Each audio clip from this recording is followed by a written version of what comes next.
니다. 네, 성도님들 반갑습니다.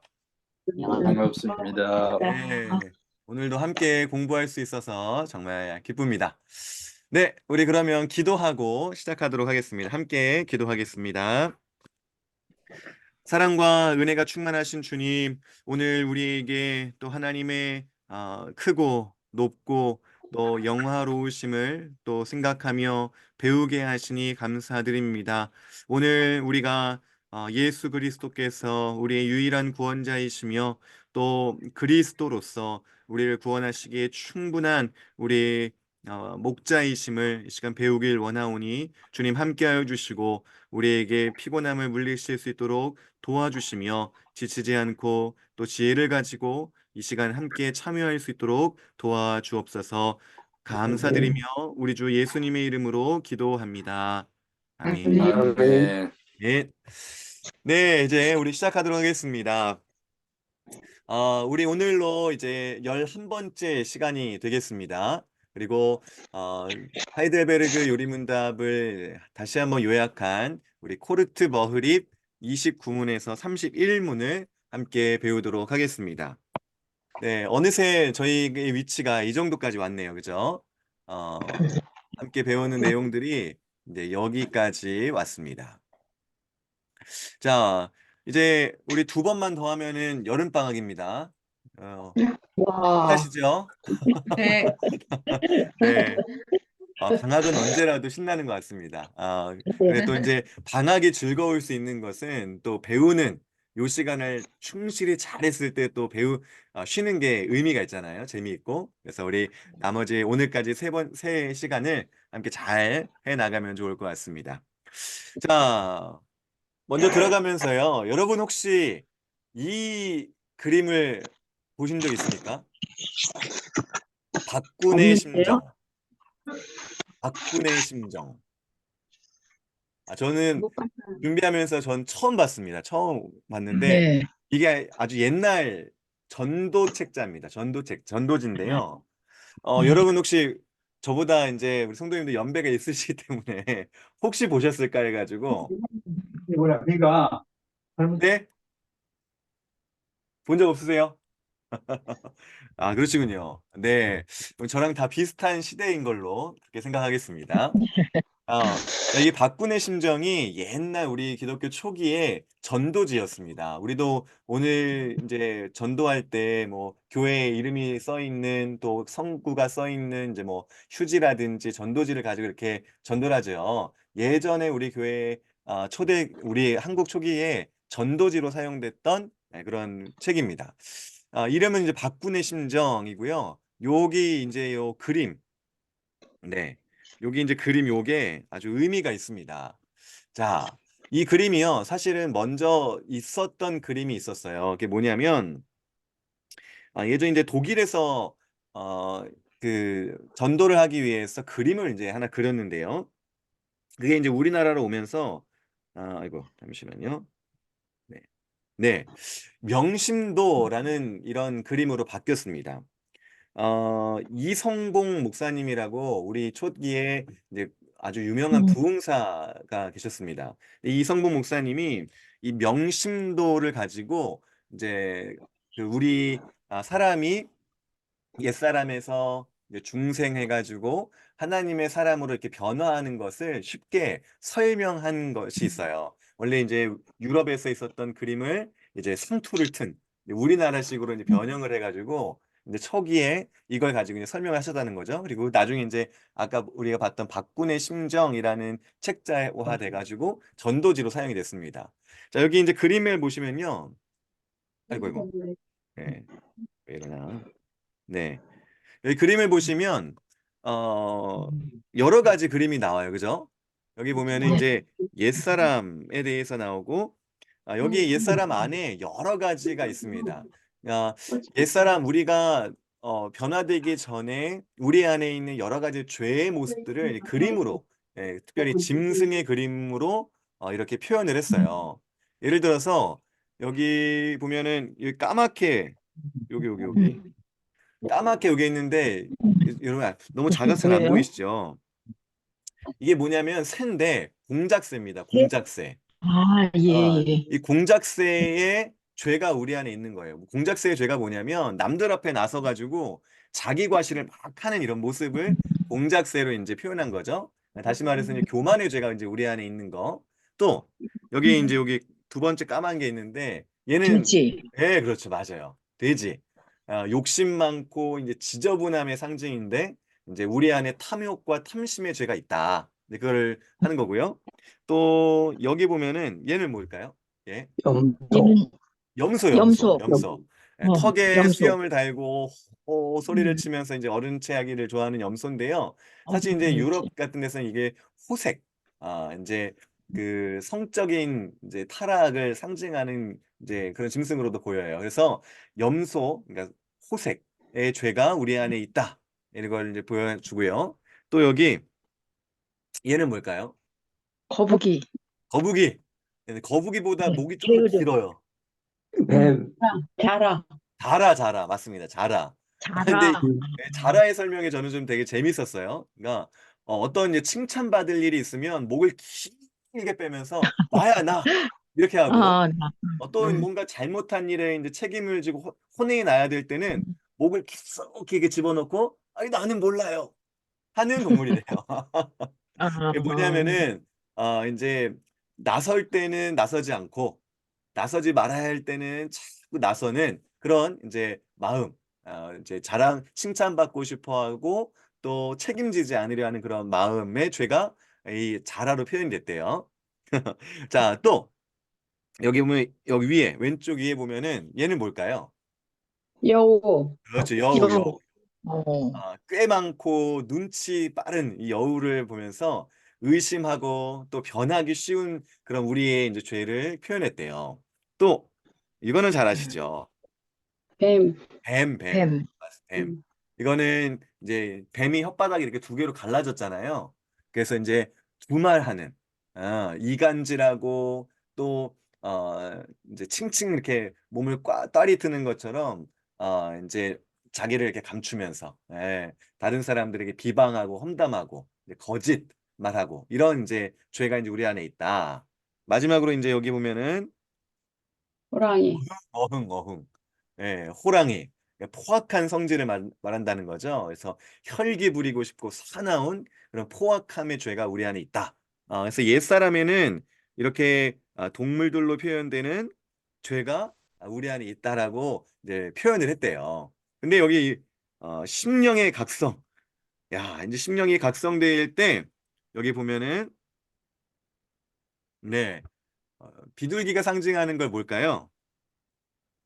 평화. 성령, 성령이 이제 우리 마음을 이렇게 이제 비추시기 시작하고 또 하나님께서 우리 여기 눈이 하나 있는데 눈. 이 눈은 이제 우리 양심이에요. 근데 여기 옛사람의 눈을 보면은 눈이 어떻게 됐어요? 떠져 있을까요? 감겨 있을까요?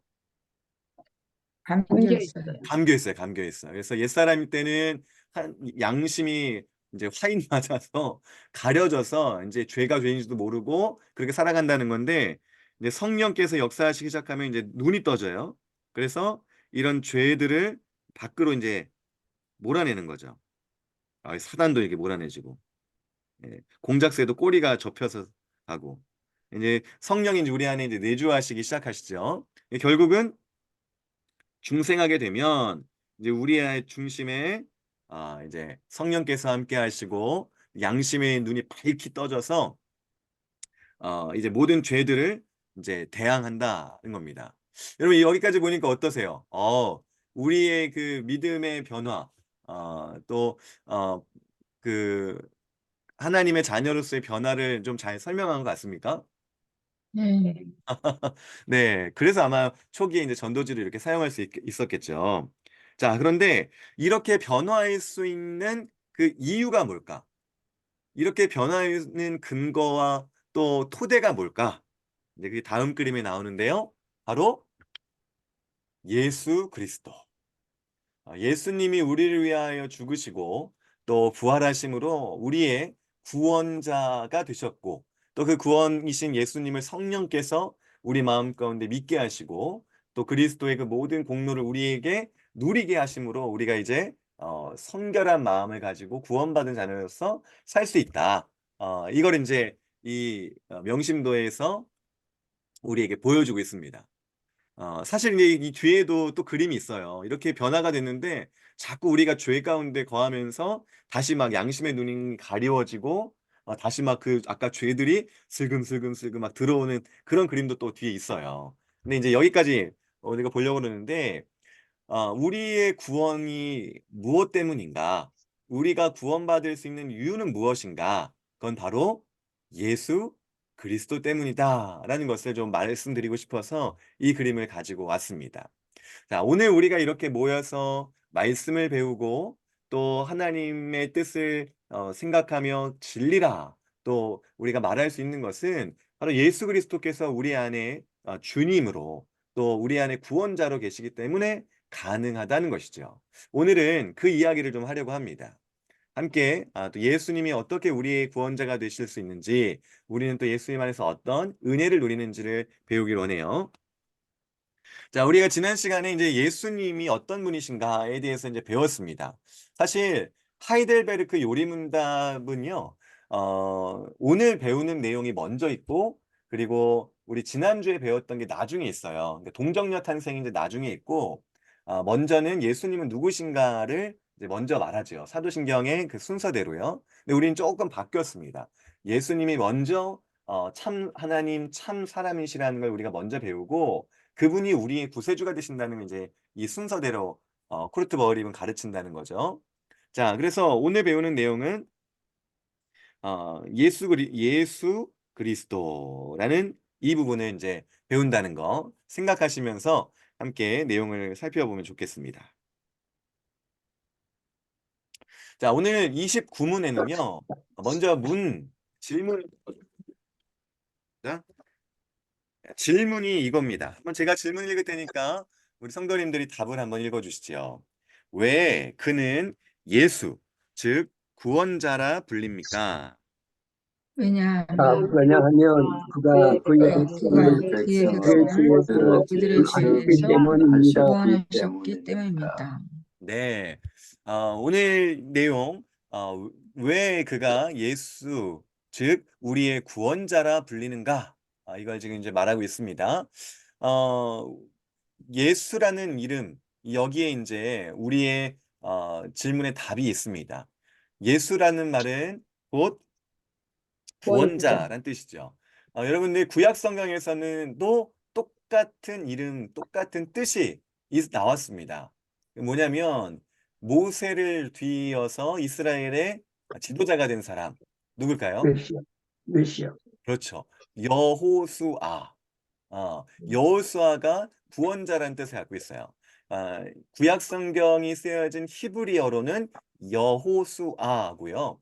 또 이제 신약에서는 이제 헬라어, 그리스어를 썼는데 그리스어에서는 이 여호수아를 헬라어로 표기할 때 예수라고 표현했습니다. 그러니까 여호수아와 예수는 같은 뜻의 구원자라는 뜻의 다른 언어 표현이라는 것이죠. 자, 우리 그 책 밑에 보면요. 이 여호수아와 예수에 대한 것을 이제 설명해 주었고요.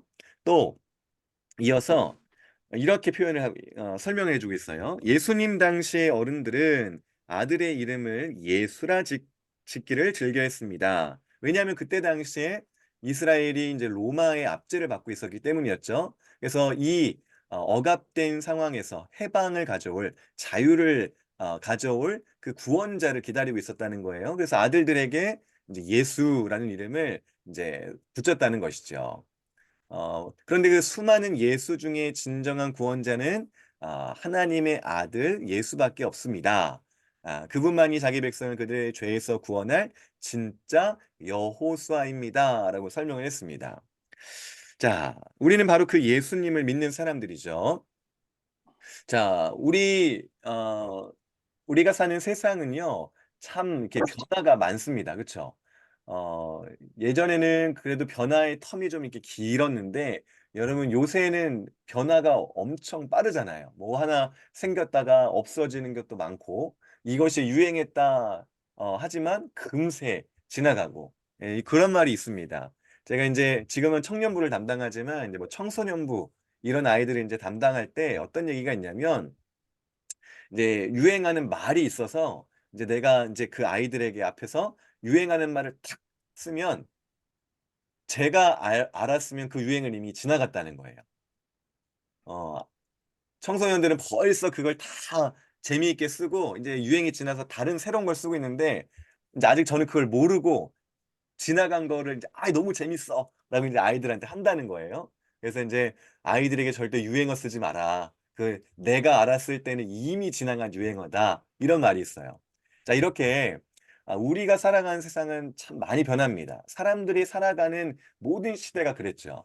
그런데 우리에게는 변하지 않는 게 있다는 겁니다. 성경이 가르치는 바지요. 자, 첫 번째, 변하지 않는 영원한 게 하나가 뭐냐면 바로 인간의 죄의 문제라는 네. 인간의 문제. 아담 이후로 이 세상에 태어나는 모든 사람들은 똑같은 문제, 동일한 문제를 가지고 있습니다. 그게 뭐냐면 죄라는 것이죠. 어느 한 사람도 죄에서 자유로운 사람이 없다. 이것이 성경이 말하는 바이고 하나님이 우리에게 가르치시는 바입니다. 세상이 아무리 변해도 변하지 않는 한 가지는 우리 인간은 모든 사람은 죄의 문제를 가지고 있다라는 겁니다. 두 번째, 세상이 아무리 변해도 변하지 않는 한 가지가 뭐냐면 그 문제, 이 죄의 문제를 해결할 수 있는 해결책은 오직 예수다. 이게 변하지 않는 진리의 두 번째라는 것이죠. 어떤 사람도 자기가 이 죄의 문제를 해결할 수가 없습니다. 그리고 세상 어떤 것으로도 죄의 문제를 해결할 수 없는데 유일한 게 바로 예수 그리스도를 통하여 이 죄의 문제를 해결할 수 있다는 것이죠. 자, 세상 사람들에게 이렇게 말합니다. 우리는 죄의 문제가 있습니다. 우리는 죄인입니다. 성경이 그렇게 말씀합니다라고 하면 세상 사람들은 뭐라 그럴까요?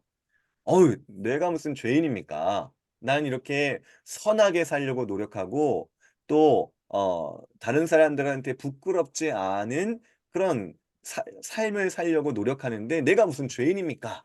이렇게 말한다는 것이죠. 자, 그러면 여러분 어떻게 생각하겠습니까? 아유, 자기가 죄인인지도 모르고 죄를 인정하지도 않네. 그러면서 그냥 이제 넘어가시겠습니까? 왜 그 사람들이 자기가 죄인이 아니라고 말하나요? 아까 말했듯이 나는 선량하게 살려고 노력했고 세상이 규정하는 그런 죄를 범한 적이 없습니다라고 말하기 때문이죠.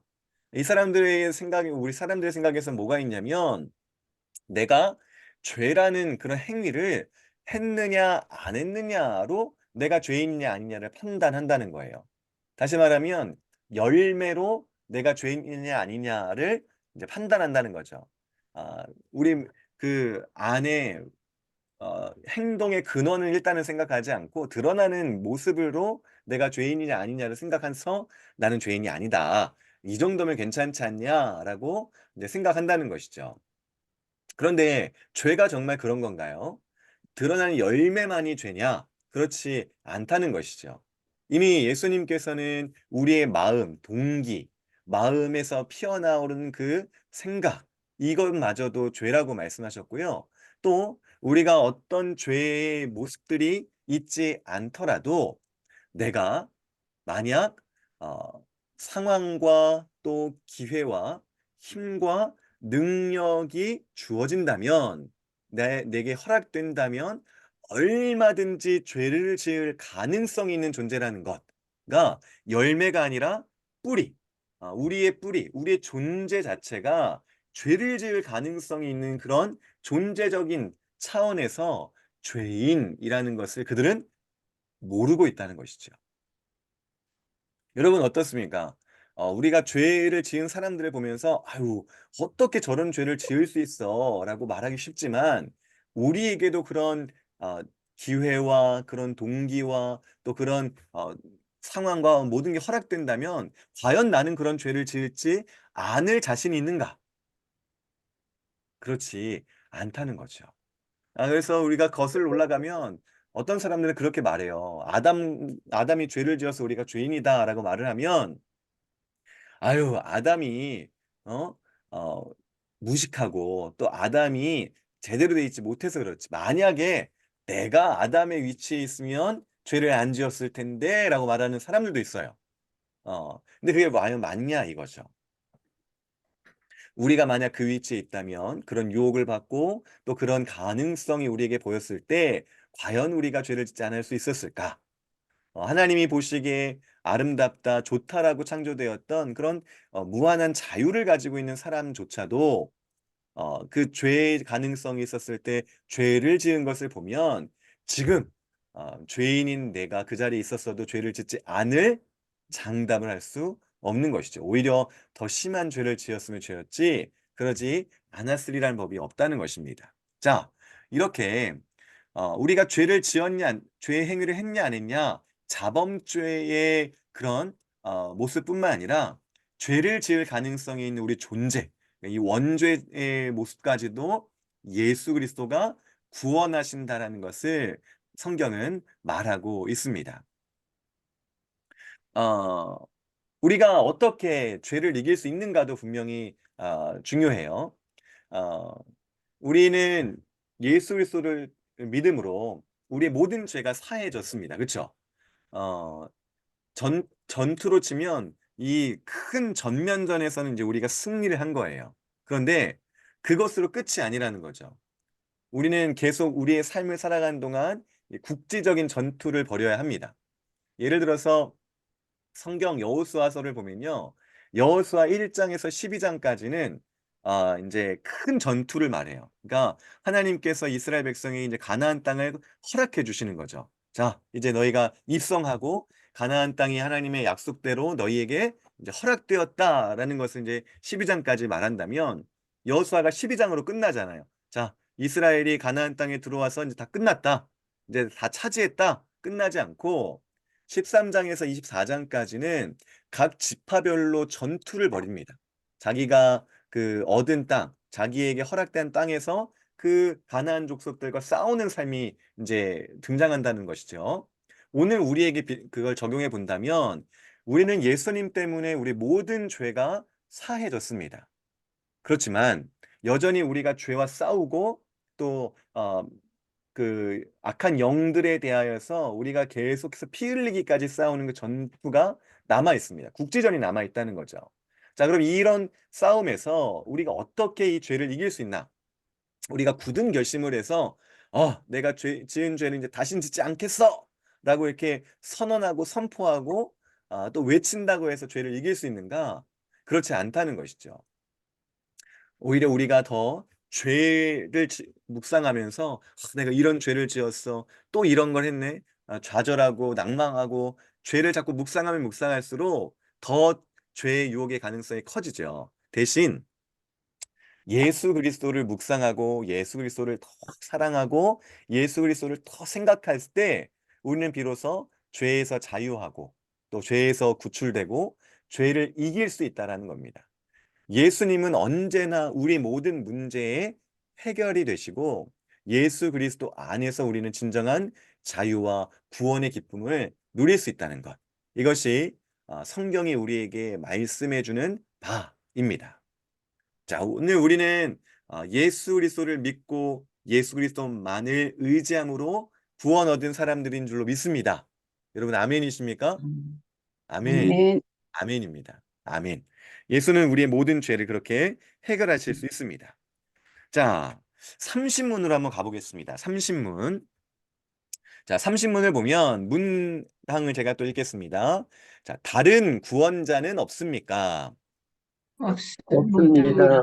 왜냐하면 예수의 이름 위에 떠나 사람 중에서 구원받을 만한 다른 이름을 우리에게 없기 때문입니다. 자, 그렇습니다.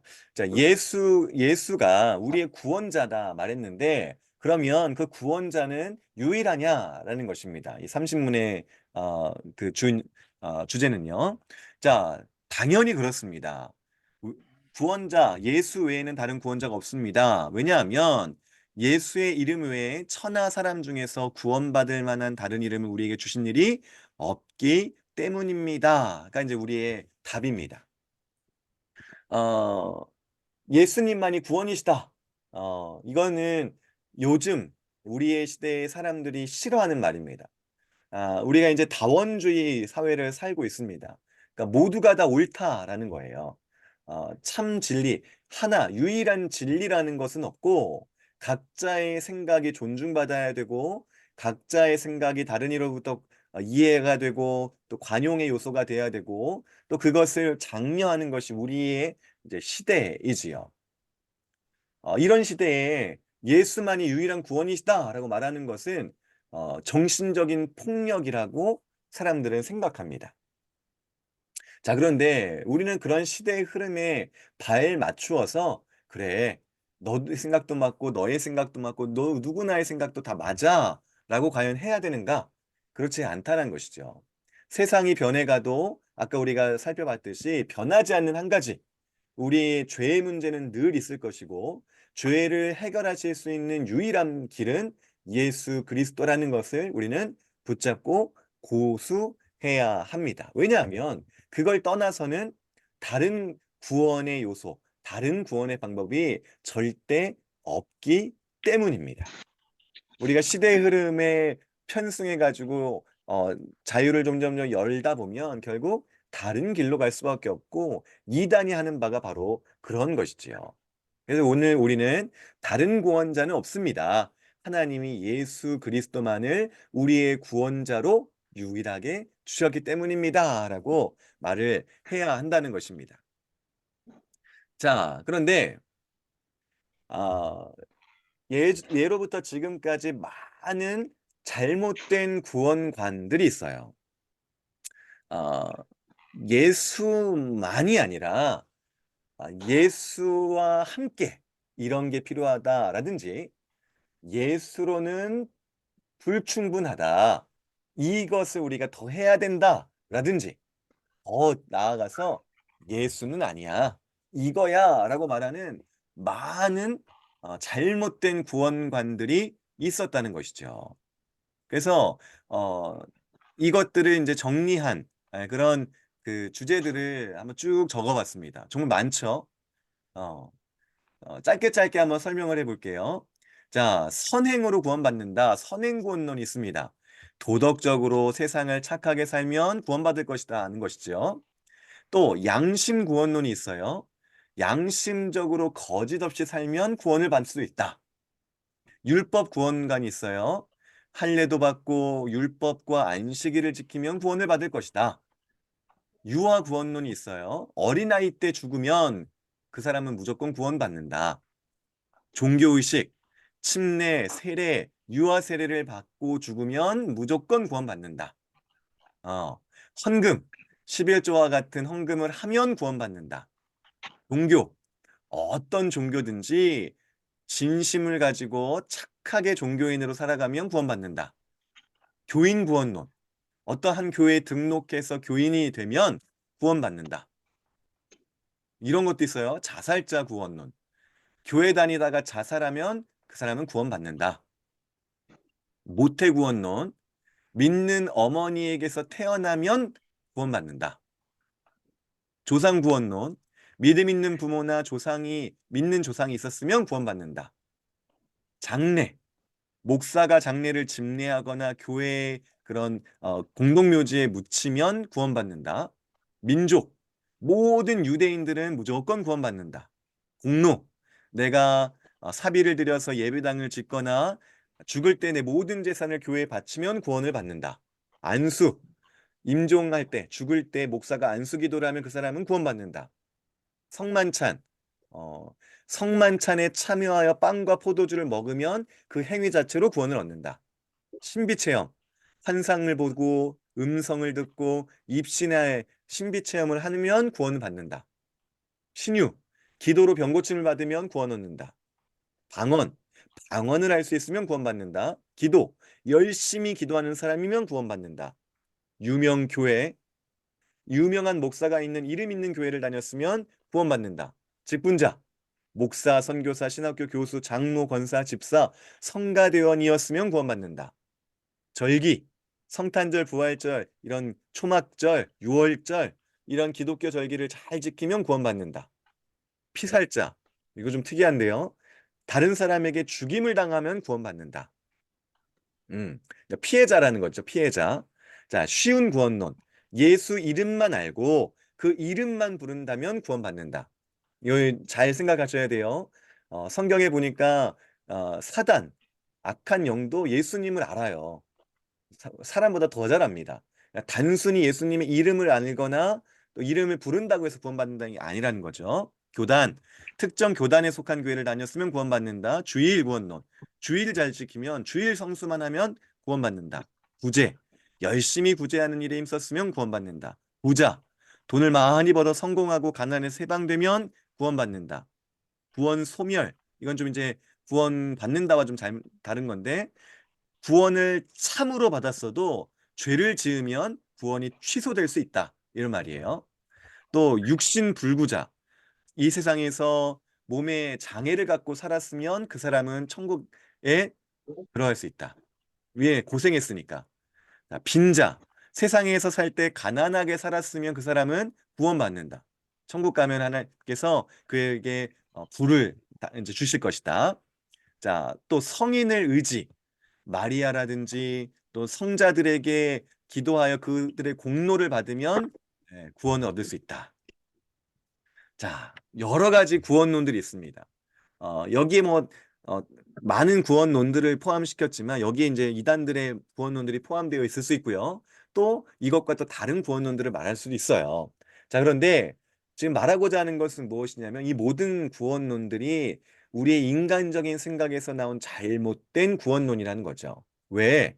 우리가 앞에서 질문과 답으로 말했듯이 구원을 얻는 방법, 구원을 얻는 유일한 길은 예수 그리스도밖에 없다라고 하는 것이 하나님 말씀하시는 진리이기 때문입니다.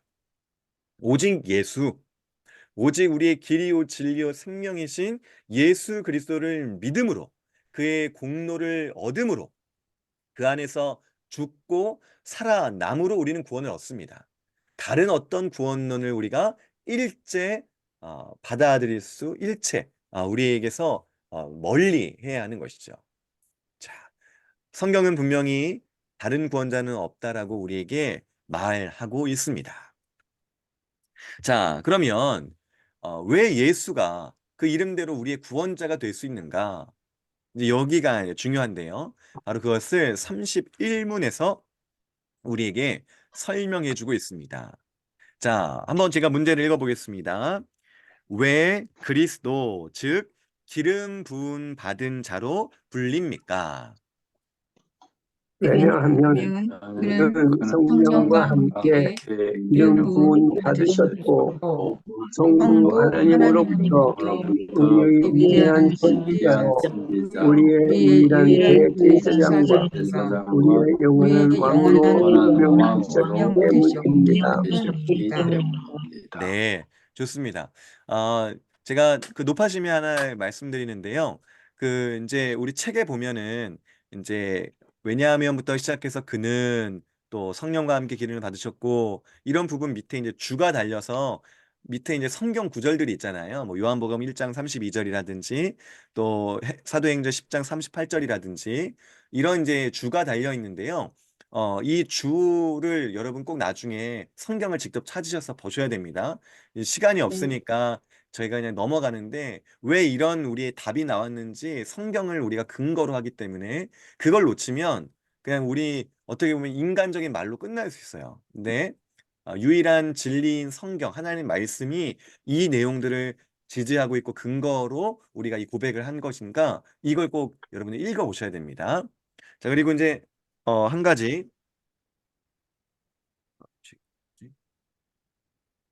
네. 그 요한복음 1장 아마 책에는 42절로 나왔을 텐데요. 네. 제가 42절을 찾아보니까 지금 그는 이제 성령과 함께 기름을 부음 받으셨다라는 내용을 지금 이제 줄을 놨는데 42절이 아니고 32절 같습니다. 아마 좀 오타인 것 같은데 그거 한번 체크를 해놓으시고 한번 나중에 확인해 보셔요.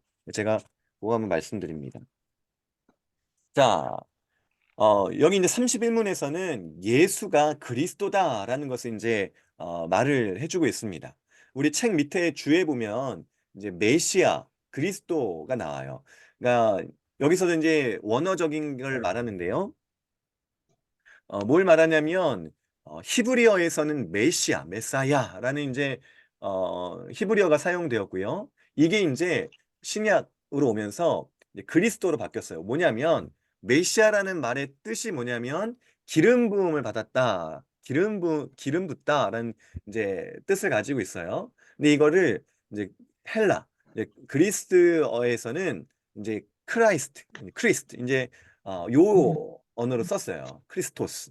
그래가지고 이제 같은 의미, 기름 부음을 받은 자다라는 같은 의미를 히브리어에서는 메시아, 또 신약 헬라어에서는 그리스도라는 이 말로 사용했다. 그러니까 같은 뜻이다. 이렇게 좀 생각하시면 좋겠어요. 자, 다시.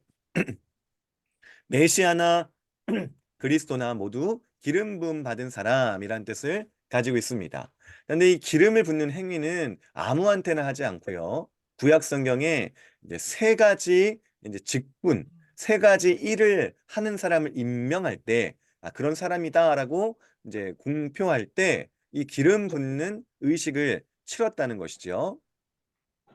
자, 어떤 이제 직분자들이 기름 부음을 받았는가? 첫 번째는 이제 선지자들이 기름 부음을 받았습니다.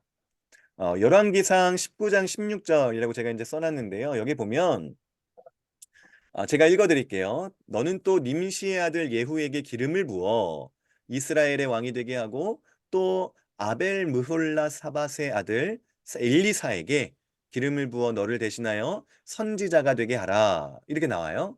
지금 여기 열왕기상 19장 16절에 보면 왕에게도 기름을 붓고 엘리사라는 선지자에게도 기름을 부어. 그래서 그 사람이 왕이 되게 하고 또 선지자가 되게 하라 말합니다. 그래서 기름 부음 받은 사람은 이제 선지자, 나중에 이제 왕도 나오겠지만 이 선지자의 직분을 가진 사람들이 기름을 부었다는 거. 두 번째, 제사장입니다. 레위기 4장 16절 말씀에 보면 기름 부음을 받은 제사장은 숫송아지 피를 가지고 회막에 들어가라라는 말씀이 나와요. 제사장 역시 기름을 부어서 제사장으로서 이제 그 임무, 직무를 감당하고 시작하게 하는 것을 말씀하시죠. 자, 세 번째. 앞에도 나왔지만 이제 왕입니다. 사무엘상 9장 16절에 보면요. 내일 이맘때에 내가 베냐민 땅에서 한 사람을 내게로 보내리니 너는 그에게 기름을 부어 내 백성 이스라엘의 지도자로 삼으라 라고 말합니다. 여기서 이제 하나님이 사무엘에게 말씀하신 거예요. 내가 내일 너한테 한 사람을 보낼 텐데 베냐민 사람이야. 누굴까요? 이스라엘의 첫 번째 왕이었던 사울. 네, 사울을 너한테 보낼 텐데 그 사울에게 기름을 부어서 이스라엘 백성의 지도자 왕으로 삼으라고 말씀하셔요. 자, 이렇게 보면 선지자, 제사장, 왕이 기름 부음을 받음으로 그 직무를 실행하게 되죠. 자, 그런데 이제 신약에 와서 이 선지자, 제사장, 왕으로서 누가 서는가? 바로 예수님이 섭니다. 구약 시대 때 선지자들, 그리고 구약 시대 때 아론의 자손들로 제사장, 그리고 구약 시대 때 이제 사울 또 다윗, 솔로몬 이런 다윗의 가문의 왕들 이 모두가 다 완전한 제사장, 완전한 선지자, 완전한 왕이 아니었어요. 바로 한 선지자, 한 제사장, 한 왕을 가리키는 그런 표시였죠. 그러니까 누구냐? 바로 예수님을 가리켰던 거예요. 자, 그럼 정말 예수님이 선지자요, 제사장이요, 왕이었느냐? 그렇습니다. 사도행전 3장 22절에서 24절을 보면요. 뭐라고 하냐면 베드로가 이 설교를 하면서 뭐라고 하냐면 모세가 말하되 이 구약 성경을 인용해요.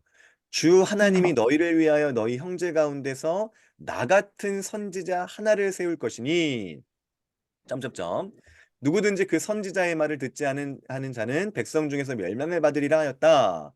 자, 그리고 사무엘 때부터 이어 말한 모든 선지자로 이때를 가리켜 말하느니라고 말해요. 이때가 뭐냐? 이제 나중에 이제 베드로가 설명하지만 바로 예수 그리스도를 말하는 거예요. 그러니까 모세가 예언했던 그 선지자가 바로 예수 그리스도다. 이걸 말했다는 것이죠. 자, 두 번째. 예수님이 진짜 제사장이었는가? 그렇다는 것이죠. 히브리서 4장 14절에서 15절에 보면 그러므로 우리에게 큰 대제사장이 계시니 승천하시니 곧 하나님의 아들 예수시라 말합니다. 아주 분명하게 우리의 큰 대제사장, 크다라고 하는 것은 뭐 키가 크다 아니면 뭐 몸집이 크다, 대표자다 이게 아니라 완벽한 유일한 대제사장을 말해요. 그래서 그분이 누구시다? 예수다. 예수님. 예, 이렇게 말합니다. 자, 마지막으로 왕. 정말 예수님은 왕이시냐? 누가복음 1장 31절에서 33절에 보면 너무나 우리가 잘 아는 말씀이에요. 뭐냐면 보라, 내가 잉태하여 아들을 낳으리니 그 이름을 예수라 하라. 이는 큰 자가 되고 지극히 높으신 이의 아들이라 일컬어질 것이요. 하나님의 아들이라는 뜻이죠. 우리 이미 배웠죠. 자, 주 하나님께서 그 조상 다윗의 왕위를 그에게 주시리니 영원히 야곱의 집을 왕으로 다스릴 것이며 그의 나라가 무궁하리라. 오, 예수시다. 우리가 여기만 이제 초절 맞추기 쉬운데 33절에 보면 그는 다윗의 왕위를 이은 왕이다.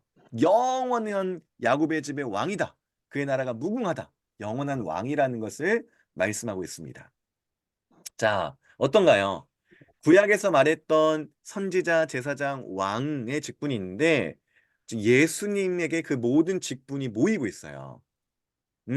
구약의 모든 제사장, 선지자, 왕은 완벽하지 않았고 흠이 있었고 죄도 지었습니다. 그런데 우리의 진정한 선지자, 진정한 제사장, 그리고 참된 왕이신 예수님은 이 모든 직분을 다 가지신 삼중직을 가지신 분이시고 또 그것의 모든 직분에 완벽한 완전하신 분이라는 것을 성경이 말하고 있지요. 예수님은 메시아다. 예수님은 그리스도다. 기름 부음을 받은 자다라고 했을 때 바로 이런 말씀들을 우리가 통하여서 예수님은 우리의 선지자요 제사장이요 왕이다. 그래서 예수 그리스도라고 우리는 예수님의 이름을 또 예수님의 직함을 부르지요. 그러니까 예수라는 것은 구원자, 그분의 이름을 말하고 그리스도라는 것은 그분의 하시는 일을 설명하고 있는 것입니다. 예, 제가 박성일 이 이름이고 목사가 제 직함인 것처럼 하는 일인 것처럼 예수라는 것은 그분의 이름, 그리스도라는 것은 그분이 하시는 직무를 말하고 있습니다. 우리 예수님을 부를 때 그 앞에 하나가 더 붙죠. 예수 그리스도 앞에 보통 우리가 뭘 붙입니까? 주. 주. 맞습니다. 주. 우리의 주인이시다. 우리의 참된 우리의 주권을 가지신 분이다. 주 예수 그리스도. 이게 이제 예수님의 이름이 되죠.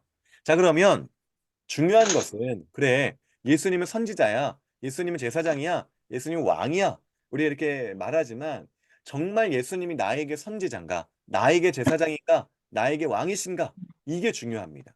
우리가 그냥 아는 것으로 끝 마치지 말고 정말 나는 예수님을 선지자로 생각하는가? 제사장으로 생각하는가? 왕으로 생각하느냐? 이게 중요하다는 거죠. 그러면 예수님을 선지자로 생각한다는 건 뭘까요? 어떻게 하면 예수님을 선지자로 생각하는 것일까요? 이렇게 하면 예를 들어볼 수 있을 것 같아요.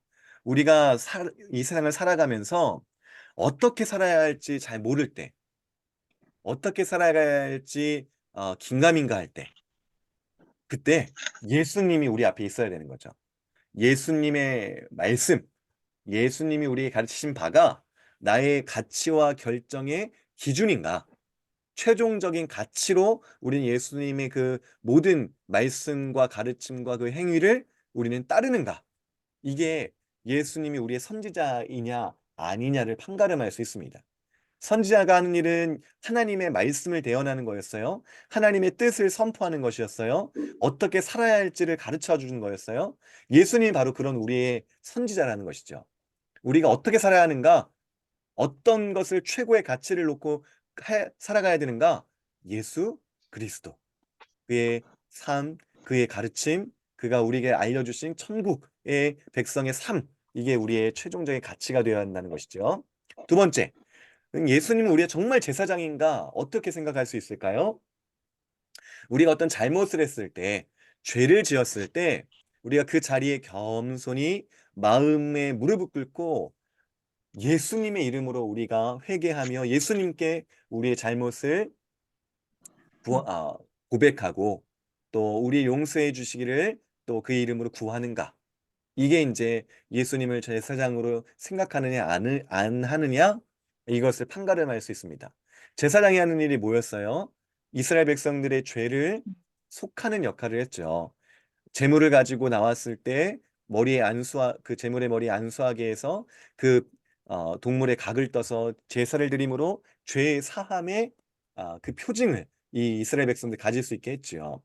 예수님께서 우리에게 제사장이 되시는 것은 예수님의 이름으로 회개하며 또 나아갈 때 하나님의 아버지로부터 죄 용서를 받을 수 있다는 것을 우리에게 약속하셨어요. 그러니까 우리가 잘못됐을 때, 죄를 지었을 때 예수 그리스도의 이름으로 우리가 죄를 회개하며 진실하게 고백하는가? 어, 예수님이 그런 우리의 제사장의 직분을 감당하고 계시는가? 이게 이제 중요하다는 것이죠. 자, 그러면 예수님이 우리의 왕이시냐 아니냐? 이거를 판가름할 수 있는 것은 내가 매 순간 예수님의 권위와 권세를 우리가 인정하고 우리가 내 삶에 그분의 통치가 이루어지기를 간절히 구하며 또 그 앞에 순복하는가? 이게 바로 예수님이 우리의 삶의 왕이시냐 아니냐를 판가름할 수 있는 그런 기준이 된다는 것이죠. 내가 막 죄를 향해 달려가려는 마음이 막 생길 때, 예수님이 나의 왕이신데 그 왕의 신하로서 이렇게 할 수 있는가? 왕의 자녀로 이렇게 할 수 있는가? 이것을 우리가 고민하게 되고 또 그것을 저런리 끊어버리고 내가 오직 예수님께만 나의 모든 마음과 나의 모든 행동을 다 순복하겠다. 그리고 예수님을 의지하고 예수님을 붙잡고 예수님을 생각하는 것. 그렇다면 예수님의 그 주권이 예수님의 권위가 우리의 가장 높은 위치에 있다는 것. 그것을 우리가 생각하며 난 참 예수님을 왕으로 생각하고 있다라고 그 증거를 삼을 수가 있겠지요. 예수님은 참 선지자요, 참된 제사장이요, 참된 왕이십니다. 성경이 말하는 바가 그렇고 오늘 우리가 생각하며 따라야 할 그런 삼중직을 가지신 예수님, 그리스도이신 그분을 우리가 따라가야 한다는 것입니다. 자, 이제 오늘 배운 내용을 좀 종합하면서 정리하면서요. 어, 한번 말을 맺고 싶습니다. 여러분, 이 짐승이 뭘까요? 양, 어, 양, 인형이 아닙니다. 양, 여러분, 양. 이런 양 보신 적 있으세요? 그러니까 못 보셨어요? 이제 막 너무 예쁜 하얀 그냥 이렇게 뽀송뽀송한 양 보셨죠? 저 네. 저기 뭐야 예전에 그 이스라엘을 한번 가본 적이 있어서 그때 이제 목동들이 양 치는 걸 봤었거든요. 근데 진짜 이런 양이 몇 마리가 있어요. 그러니까 이 양이 왜 이렇게 됐냐면 양 털을 이제 깎아주지 않았을 때 이렇게 털이 이렇게 자라요. 자, 저렇게 털을 자라게 놔두면 쟤 살까요, 죽을까요? 죽어요. 죽어요, 죽어. 털이 눈을 음, 가려서 앞을 못 보고요. 어, 음, 털이 발을 이렇게 그 움직이지 못하게 해서 걷지 못해요. 그리고 저 털이 이제 이렇게 빽빽하게 가득 차면 더워서 죽어요. 야, 이걸 보면 진짜 하나님이 양을 왜 저렇게 만드셨을까? 좀 우스갯소리로 그런 말도 할 수 있는데요. 자, 그뿐만이 아니죠. 양의 눈이 엄청 나쁘다고 해요. 시력이 엄청 나쁘다고 해요. 얼마만큼 앞을 볼 수 있냐면 9m 정도를 볼 수 있대요. 9m. 9m면 멀리 보는 거예요? 멀리 못 보는 거예요? 멀리 못 보는 거예요. 지금 제가 여기 지금 그 교역자실에 있거든요. 지금 제 자리 교역자실 와보신 분은 알겠지만 저 이쪽 그 벽 쪽에 붙어 있어요. 여기서 이제 저기 보면 이제 제 옆 앞에 박선정 목사님 앉아 계시고 조금 더 가면은 이제 원탁이 있어요. 좀 더 가면 이제 그 조용준 전사님, 장재 전사님이 앉아 있는 자리가 있습니다. 이렇게 보면 저기 조용준 전사님, 장재 전사님까지 못 보는 거예요, 양은. 9m 넘거든요, 거기까지. 그러니까 엄청 못 보는 거예요. 그러니까 저 앞에 뭐 있는지 모르는 거예요. 거의 자기 앞에 이렇게 보면서 머리도 이렇게 밑으로 서 있으니까 거기만 보는 거예요. 야, 9m 앞을 못 본대요. 또 먹을 것을 찾아다니나 가야 할 길 제대로 알까요, 모를까요? 모른대요. 모르죠. 모른대요. 뭐 그런 말이 있죠. 그 동물 중에 이제 똑똑한 동물 이제 코끼리. 코끼리는 이제 예전에 어릴 때 어디서 물을 그 먹었다 하면 기억하고 있대요. 그래서 아무리 멀리 움직였어도 거기를 기억하고 찾아간대요. 얼마나 똑똑합니까? 근데 양은 어제 내가 뭐 먹었지? 오늘 아침 뭐 먹었지를 모른대요. 거기 어디 있는지 모른대. 얼마나 불쌍합니까? 옆 친구 도와줄 수 있을까요? 옆 친구가 구렁텅이에 빠졌어요. 내가 구해줄게. 구해줄 수 있나요? 못 구해줘요. 자기 방어구가 있나, 공격 무기가 있나? 없어요. 뭐, 다른 동물들은 뭐 발톱도 있고, 뭐, 뭐, 이빨도 날카롭고, 양도 이빨이 있긴 있는데 그걸로 막 공격하거나 이러지 못해요. 정말 이 양을 보면은 대책 없죠. 내가 양이 아닌 게 참 다행이다라고 생각이 되기도 합니다. 자, 그런데 이렇게 불쌍한 양, 홀로 있으면 죽을 수밖에 없는 정말 비참한 양이라고 할 수 있는데, 자, 그런데 이 양이 어, 비참하지 않은 이유가 있습니다. 왜 그럴까요? 목동 누구십니까? 이해옥입니다. 이해영 교사님. 제가 이번 주일에 책 한 권 드리겠습니다. 네. 만세. 좋습니다. 맞아요. 양이 불쌍하지 않은 이유는요, 목자가 있기 때문이에요. 목자가 앞을 양이 못 봐도 양을 인솔해서 가고요. 스스로 먹을 것을 못 찾고 가야 할 길 제대로 몰라도 목자가 양을 제대로 길로 가게 하고 초장과 물가로 인도합니다. 친구를 도울 수도 없어요, 양은. 근데 목자는 양 한 마리를 귀하게 여기면서 그 양을 찾을 때까지 돌아다니고요. 찾았을 때 구해낼 능력이 있습니다. 양은 방어구나 공격 무기가 없지만 목자가 막대기로 양들을 지켜줍니다. 어, 목자는 양에게 정말 절대적으로 필요한 존재고요. 또 목자만 있으면 충분해요. 자, 왜 이걸 말씀드렸냐면 우리가 그렇다는 거죠.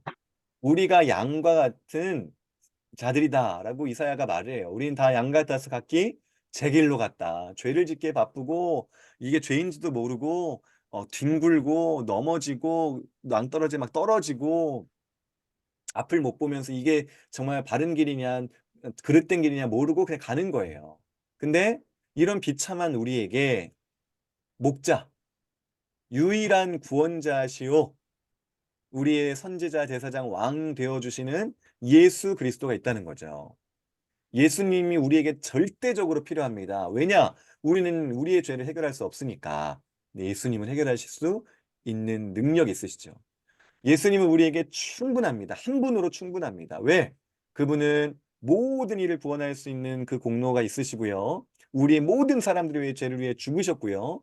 제사장으로서 우리의 죄를 용서하실 수 있고 또 선지자로서 우리가 가야 할 길을 알려주시고 왕으로서 우리를 다스리시며 마침내 그 왕권을 선포하시며 모든 이들을 심판하시는 분이시기 때문입니다. 그래서 예수님은 우리의 구원자이시고 우리의 그리스도다는 것이 오늘 우리 배운 결론입니다. 오늘 우리 배운 내용들을 기억하시면서 그래. 예수님이 나의 구원자시다. 예수님만으로 충분하고 우리에겐 예수님이 절대적으로 필요하다. 예수님은 우리의 선지자, 제사장, 왕으로서 우리에게 그 구원을 행하시는 분이시다. 이것을 기억하고 또 그 안에서 주님 안에서 우리가 자유함을 누리고 또 죄 용서함을 누리고 또 천국의 기쁨을 맛보는 저와 여러분 되기를 간절히 소망합니다. 아멘. 아멘. 네, 오늘 또 수고하셨습니다. 오늘 내용들 잘 기억하시면서 또 묵상해 보시면 좋겠고요. 또 오늘 우리 나눈 내용들 제가 화면들 정리해서 올려드릴 것이고 또 우리 강변교회 그 유튜브 채널에 또 녹화된 영상 올려드릴 테니까요. 좀 다시 보고 싶으신 분들은 참고해서 또 보시면 되겠습니다. 네, 마치려고 하는데 혹시 질문 있으시면 질문하시고요. 없으시면 기도하고 주기도문으로 마치겠습니다.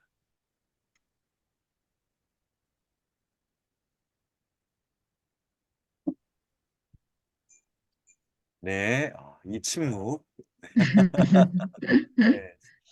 아까 우리 제가 뭐 퀴즈라고 말을 하지 않았지만 우리 퀴즈 맞추신 목동 맞추신 이육 권사님께 제가 진짜 책 한 권 드릴 테니까 꼭 받아가세요. 제가 네.